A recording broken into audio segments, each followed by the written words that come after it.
You're getting your website redesigned. What important questions should you be asking the person who's doing the work, even before you start? That's what we're going to cover in today's video. Hi, everybody. Michael Guberti, digital marketing strategist, co-founder of Guberti Giving. Happy to provide this video for you. We're going to be discussing the important questions that you should be asking the person who's redesigning your website, even before the process starts. And this can save you thousands or hundreds of dollars of resources and a lot of time of back and forth communication by getting these answers from the beginning. So we'll start with, how will you optimize the website to be SEO friendly? Are you going to be using meta titles, meta tags?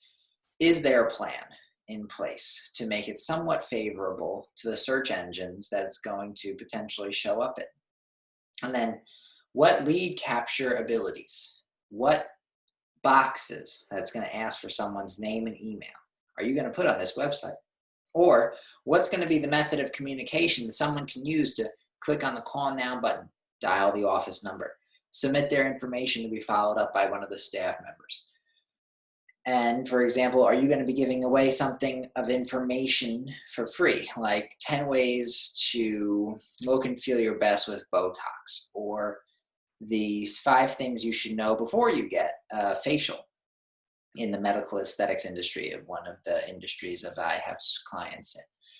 So another question that comes to mind is, exactly how many pages are you making on this website, and what are they? What are their names? So that you can have a sense of, are we going to have a home page, an about page, a services page, a contact page, an about us page, and then further pages from that? Or is it going to be just those fundamental 5? What is the structure and the list of the pages by name for your own review? And then a very important question to ask is the following. How many website revisions can we request after the new website has been redesigned before those revisions become billable? So you get the new website presented to you, and you have changes you want to make. You say, I like these things, and these things I want to have updated. Are those updates going to be billed on your charge, or are they going to be part of the process of redesigning it? And where is the boundary? Where is the line after which the work has been done, you're happy, and now you know every change that you want going forward?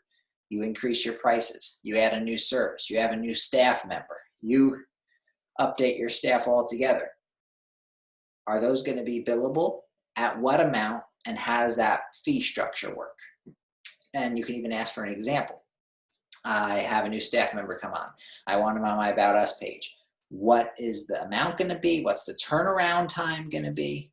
Who's going to be doing it? And what information do I need to get to you, the person doing the work?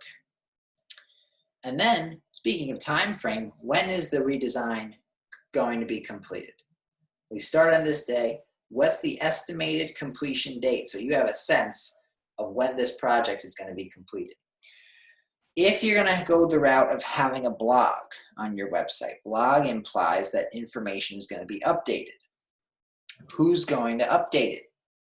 Blogs usually, in some form or fashion, are posted as either words, who's going to write the words, videos, who's going to do the videos, or pictures with a combination of those things, or even a podcast in audio format. So identify who is going to be updating that content week after week, month after month, every 2 weeks, the frequency as well.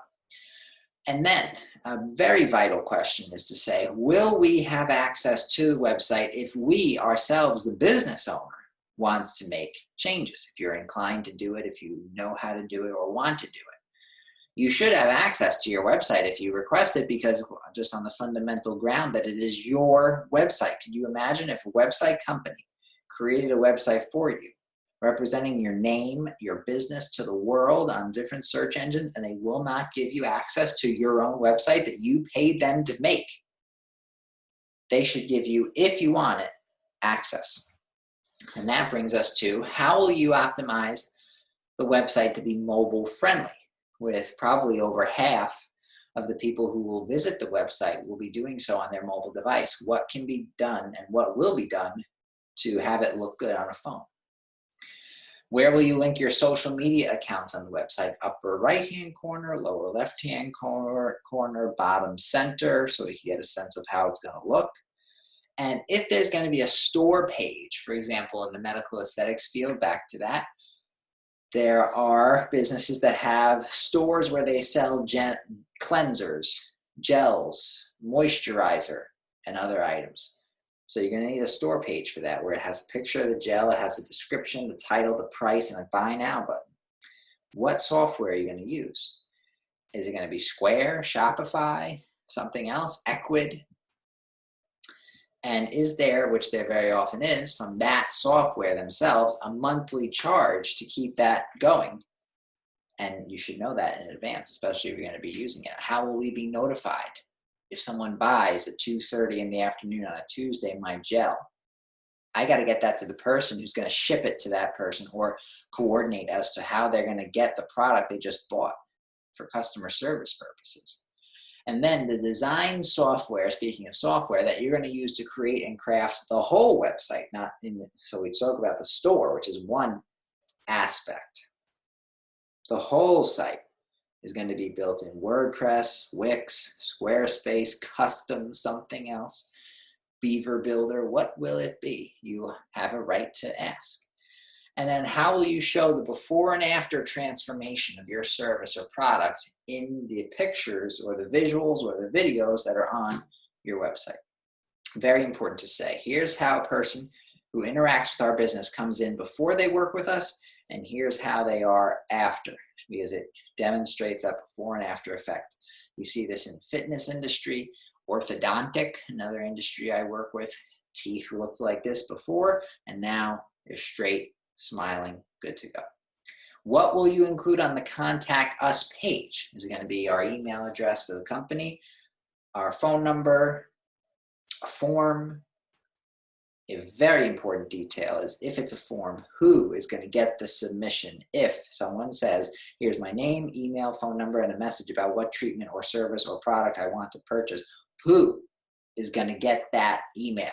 Because they have to be on top of it and respond to them. I had a case where medical aesthetics practice had a form on the site that months went by before anyone thought to ask, who are the leads submitting this form being sent to?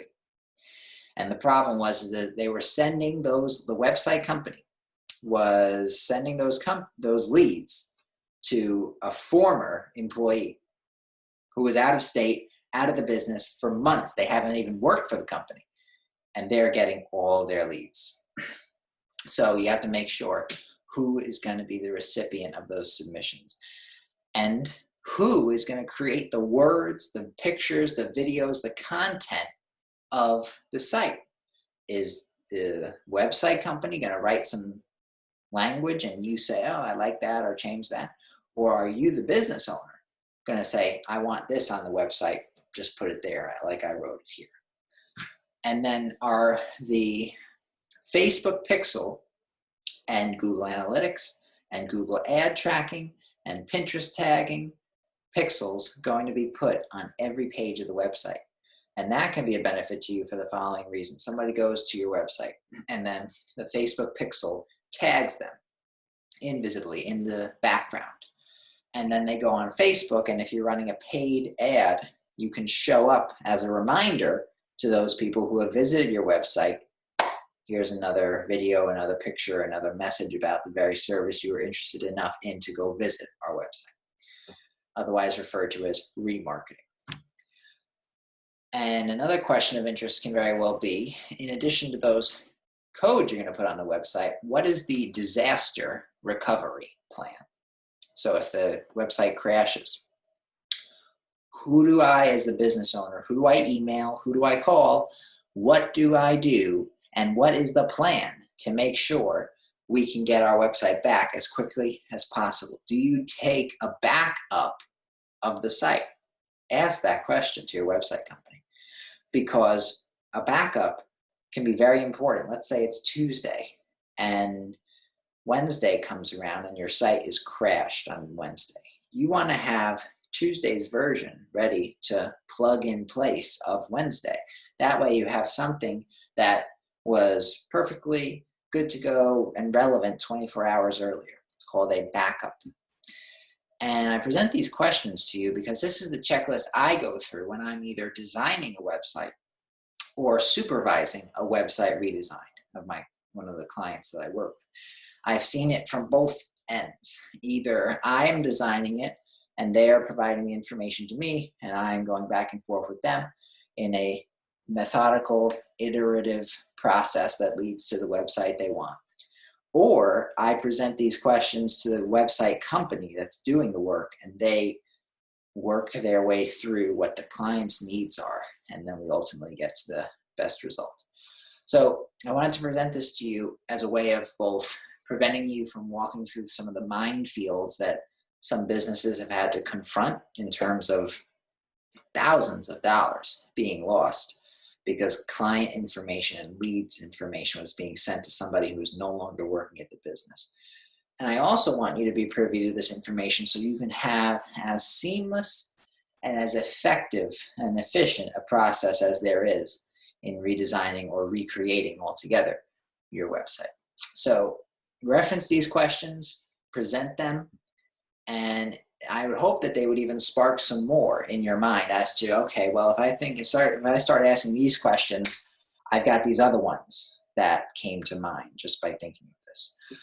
If you want to take your digital marketing to the next level, just go to michaelguberti.com for more information, just like the video that you have watched to this point. And if you have an interest in working with us, we have done for you digital marketing services, everything from we need a new website, we've done that, need an Instagram ad campaign, created those, make a Google ad campaign, we're actively managing those along with the Instagram and Facebook for that matter. Or we want to just email our customers better, get better results from our email marketing. I am actively doing that also. So just go to michaelguberti.com if you have an interest in that, /schedule, where you can schedule a call to discuss that and more. So thank you for taking the time to watch this video. Until next time, dream big, achieve greatness, and unlock your potential today.